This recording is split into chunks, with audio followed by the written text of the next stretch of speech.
का डेलीगेशन वहां पर पहुंचा हुआ था, जो कि आप बयान सुन रहे थे। हमारे साथ में सारे खास मेहमान इस वक्त इस चर्चा के लिए शामिल हो चुके हैं, जिसमें भारतीय जनता पार्टी के नेता और प्रवक्ता शबनम पांडे जी हमारे साथ में जुड़ी हुई हैं, समाजवादी पार्टी के नेता और प्रवक्ता कपिल श्रीवास्तव जी हैं, कांग्रेस पार्टी के नेता और प्रवक्ता प्रियंका गुप्ता जी हैं, राजनीतिक विश्लेषक के तौर पर विजय उपाध्याय जी हैं और रिटायर्ड IAS अधिकारी रमेश मिश्रा जी हमारे साथ में। आप सभी लोगों का शुक्रिया के साथ में स्वागत है।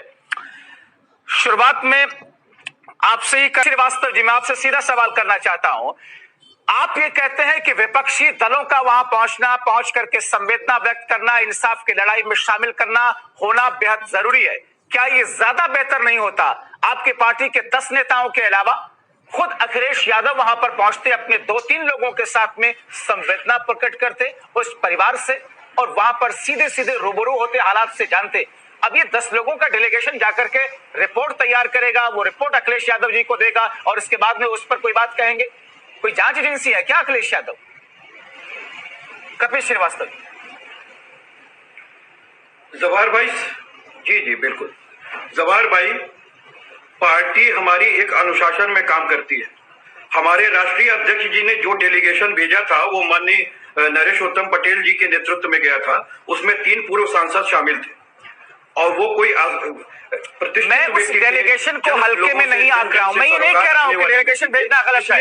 मैं कह रहा हूं खुद अखिलेश यादव अगर वहां जाते क्या ज्यादा बेहतर नहीं होता?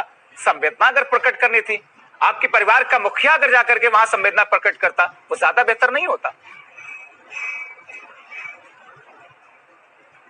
देखिए, ऐसा है कि हमारे जो मुखिया है वो जाकर के बिल्कुल करेंगे इसके बाद भी, लेकिन वर्तमान समय में कुछ पारिवारिक परिस्थितियां ऐसी हो सकती हैं कि जिसके वजह से व्यक्ति नहीं जा पाया है। ठीक है, मेन चीज ये है कि कार्य होना, उन्हीं के मंशा पे यह डेलीगेशन गया। और सबसे बड़ी हास्यास्पद बात यह है कि शबनम पांडे जी तुलना कर रही है उन लोगों से जो आरोपियों के पक्ष में एक जातिवादिता फैला रहे हैं, एक तरीके का प्रेशर बनाने की कोशिश कर रहे हैं।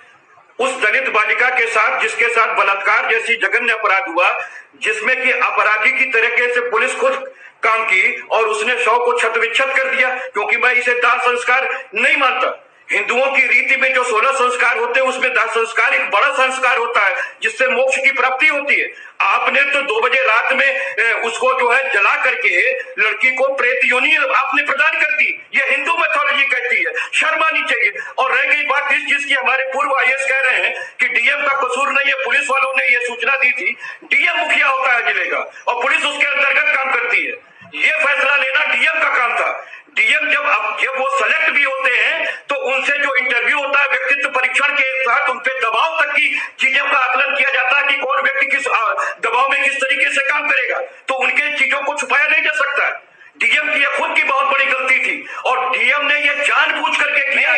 कह रहे हैं ऊपर के शासन रमेश जी ये कह रहे हैं कि जिलाधिकारी के खिलाफ में कार्रवाई हो जाएगी। वो कह रहे हैं कि मुझे ऐसा लग रहा है कि उनके खिलाफ जांच के बाद अब कार्रवाई होनी तय है, उनको लग रहा है कि होनी चाहिए, क्योंकि भले किसी प्रेशर में दबाव में फैसला लिया गया, आपके ऊपर अगर कोई जिम्मेदारी है, आपकी तरफ से अगर कोई फैसला लिया जाता है तो इसमें जिम्मेदार आप ही होंगे। पुलिस से पहले डीएम को सस्पेंड करना चाहिए क्योंकि सबसे पहले तो धमकी देने का काम डीएम साहब ही कर रहे थे। जो आपके तमाम चैनलों पे वायरल हुई है चीजें, डीएम साहब धमकी दे रहे थे पीड़ित परिवार को। तो सबसे पहले जिस समय ये चीजें वायरल हुई, सरकार अगर संवेदनशील होती तो डीएम को तुरंत वहां से निलंबित कर देती। ठीक है, तो ये तो सरकार ने किया नहीं। ठीक है शबनम पांडे, ठीक है, मगर रमेश जी ये कह रहे हैं कि उस जिलाधिकारी के खिलाफ में कार्रवाई होनी चाहिए और उन्हें लगता है कि हो जाएगी। कपिल श्रीवास्तव जी, आप कुछ कहना चाह रहे हैं? आपने हाथ उठा रखा जी। कपिल जी। जी जवाहर भाई, मेरी बात को ध्यान से सुनिएगा क्योंकि मैं लीगल मसले पे बात करूंगा। अभी जो चीजें आई कि प्रथम दृष्टया जो FIR हुई थी उसमें 376 की धारा नहीं लगी थी। आप एक बात बताइए, 376 लिखाने के लिए जो रिपोर्टिंग की जाती है, पुलिस प्रशासन किस तरीके से पुलिस का जो थानाध्यक्ष होता है लिखने में कितना विवाद पैदा करता है, वो इसलिए भी नहीं आती है। ये भी एक जांच का विषय होना चाहिए। दूसरी चीज, जब आ गई उस बच्ची का मृत्युकालिक कथन आ गया और सिर्फ स्पर्म ना पाने पे ADG उत्तर प्रदेश के प्रशांत कुमार जी कहते हैं कि बलात्कार नहीं हुआ। 376C के तहत ये मामला है और जस्टिस वर्मा आयोग जिसने एक इसके लिए एक संशोधन की वकालत की थी, और संशोधन हुआ 376 में भी, एविडेंस एक्ट के अंदर भी। तो उसके अंदर ये कहा गया कि सबूत का भार अब उलट गया, अब अभियुक्त के ऊपर चला गया कि अभियुक्त साबित करे कि वो इसमें शामिल नहीं था। अब अभियोजन पक्ष को शामिल नहीं करना है 376 में, अभियुक्त को शामिल करना है कि उसने बलात्कार किया कि नहीं किया। एक बात। दूसरी चीज मैं कहना चाहता हूं कि 376 में पेनिट्रेशन के लिए जो है वो प्रयत्न मात्र ही काफी है, कोशिश की गई हो, कोई जरूरत नहीं है कि पेनिट्रेशन हो और मोटोजुआ फाइंड हो या स्पर्म्स जाए, ये कोई जरूरत नहीं है। बहुत सी विधियां हैं जिससे स्पर्म नहीं जा सकता है, तो इसने तो वो नादान नहीं है। और इससे ये पूरे प्रदेश में बात गई कि आप अभियुक्तों को बचाने के लिए खुद ही अभियुक्त के वकील बन गए। जो विचारण के समय में एक डिफेंस का लॉयर लेता अपनी सेफ्टी के लिए, वो तो प्रशांत कुमार की हमारे योगी सरकार के मुखिया तरीके से प्रशासन के वो रमेश मिश्रा जी। और दूसरी चीज, ठीक है, आप हमें एक बात बताइए, जब जस्टिस वर्मा आयोग के बाद दामिनी का केस हुआ, उसमें संशोधन हुआ, तो उसमें तो अब स्पष्ट आ चुका है कि अगर कोई चीज समय पे नहीं लिखी गई या जानबूझ करके पुलिस प्रशासन के द्वारा या मुकदमा विवेचक के द्वारा या किसी भी अधिकारी के द्वारा हिला हवाली की जाती है, तो उसको तो गिरफ्तारी करने तक आदेश 161 पे कर दिया गया। अब वो जाए, जेल होनी चाहिए, इस पे मुकदमा लिखा जाना चाहिए इन लोगों से। समाजवादी पार्टी से इतने पे संतुष्ट नहीं है। रमेश मिश्रा जी, ठीक है, रमेश मिश्रा जी, इन लीगल पहलुओं पर अगर बात करें, कारण नहीं बता पा रहे श्रीवास्तव जी जो बातें कह रहे हैं, इजाजत क्यों नहीं ठीक है, परिवार से ली गई, परिवार को उसका चेहरा क्यों नहीं दिखाया गया, ये वही लाश थी कि नहीं थी, ठीक है, का मामला होना चाहिए। ठीक है, बार बार हम इस सवाल को उठा चुके हैं, इस पर हमने बहुत चर्चा है कि जवाब गर्चे नहीं आ पा रहा है।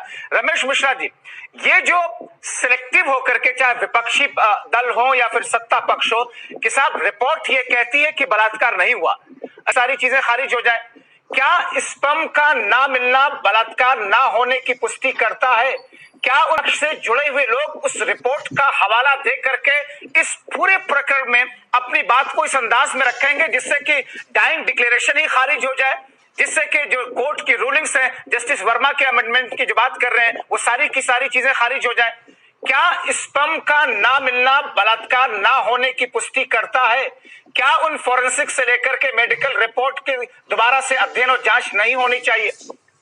रमेश जी, ये श्रीवास्तव जो बात कही है वो बिल्कुल सही कही है कि कोशिश अगर आदमी करता है, और वो ये भी बहुत क्लियर कर दिया कि कंडम लगा के आदमी करेगा तो कोई फर्क नहीं पड़ेगा। तो ये इशू जो कुछ हुआ है उसका डायरेक्ट डिक्लेरेशन है, और किसी जवान लड़की को खेत पे ले जाके आदमी कमर तोड़ देगा, गर्दन तोड़ देगा, बलात्कार उद्देश्य नहीं है, तो क्या हम कह रही है ऊपर से कह रही है, तो उसमें तो पुलिस की भूमिका बहुत संदिग्ध है। प्राइमरीली जो वहाँ के SHO रहे होंगे, जो मुंशी रहे होंगे, इनका कहीं ना कहीं कनाइवेंस होगा, ये निश्चित रूप से कोई शंका नहीं, और इसीलिए मुख्यमंत्री जी ने सस्पेंशन किया पूरे पुलिस। तो रमेश जी, आपको लगता है कि अगर एविडेंस उसी वक्त कलेक्ट किए होते जबकि अलीगढ़ मेडिकल कॉलेज में वो लड़की